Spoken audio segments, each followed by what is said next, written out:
ഉസാമത്ത് bin Syed റളിയല്ലാഹു അൻഹു ഒരിക്കൽ നബി സല്ലല്ലാഹു അലൈഹി വസല്ലമ തങ്ങളോട് ചോദിച്ചു, റമദാനെ കൂടാതെ ഷാബാൻ മാസത്തിൽ അങ്ങ് നോമ്പെടുക്കുന്നത് പോലെ മറ്റൊരു മാസത്തിലും അങ്ങ് നോമ്പെടുക്കുന്നതായി ഞാൻ കാണുന്നില്ലല്ലോ നബിയെ. അപ്പോൾ നബി സല്ലല്ലാഹു അലൈഹി വസല്ലമ തങ്ങൾ നൽകിയ മറുപടി, റജബിന്റെയും റമദാനിന്റെയും ഇടയിലുള്ള മാസമാണ് ഷാബാൻ. അതുകൊണ്ട് തന്നെ ഈ മാസത്തെക്കുറിച്ച് ജനങ്ങൾ അശ്രദ്ധരാണ്. ഒരു മനുഷ്യന്റെ കർമ്മങ്ങൾ അള്ളാഹുവിലേക്ക് ഉയർത്തപ്പെടുന്ന മാസം. എൻ്റെ കർമ്മങ്ങൾ ഞാൻ നോമ്പുകാരനായിരിക്കെ അള്ളാഹുവിലേക്ക് ഉയർത്തപ്പെടാൻ ഞാൻ ആഗ്രഹിക്കുന്നു. ഇത് ഷാബാൻ മാസം, പരിശുദ്ധ റമദാനിന്റെ മുന്നോടിയായിട്ടുള്ള പവിത്രമായ ഒരു മാസം.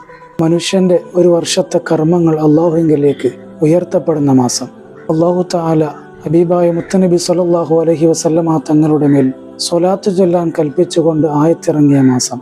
അള്ളാഹു തആല ഉദ്ദേശിച്ച ഒരുപാട് മനുഷ്യർ നരകമോചനത്തിന് കാരണമാകുന്ന മാസം. സ്വഹാബാക്കൾ മറ്റെല്ലാ പ്രവർത്തനങ്ങളും മാറ്റിവെച്ച് പരിശുദ്ധമായ ഖുർആൻ പാരായണം ചെയ്യാൻ വേണ്ടി മാറ്റിവെച്ച മാസം. കച്ചവടക്കാർ അവരുടെ ഇടപാടുകളെല്ലാം തീർത്ത് റമദാനിലേക്ക് ഒരുങ്ങുന്ന മാസം. പാവപ്പെട്ടവർ റമദാനിന് ഒരുങ്ങാൻ വേണ്ടി വിശ്വാസികൾ സക്കാത്ത് നൽകുന്ന മാസം. നബി സല്ലല്ലാഹു അലൈഹി വസല്ലമ തങ്ങൾ പറഞ്ഞു, ഷഅബാനു ജുന്നത്തു മിനന്നാർ ഫമൻ അറാദ അൻ യൽഖാനി ഫൽയസുംഹു വലോ ബി സലാസത്തി അയ്യാമിൻ. ഷഅബാൻ നരകത്തിൽ നിന്നുള്ള ഒരു പരിചയമാണ്. എന്നെ കാണാൻ ആഗ്രഹിക്കുന്നവർ ഷഅബാനിൽ നോമ്പെടുത്തു കൊള്ളട്ടെ, അത് 3 ദിവസമാണെങ്കിലും ശരി.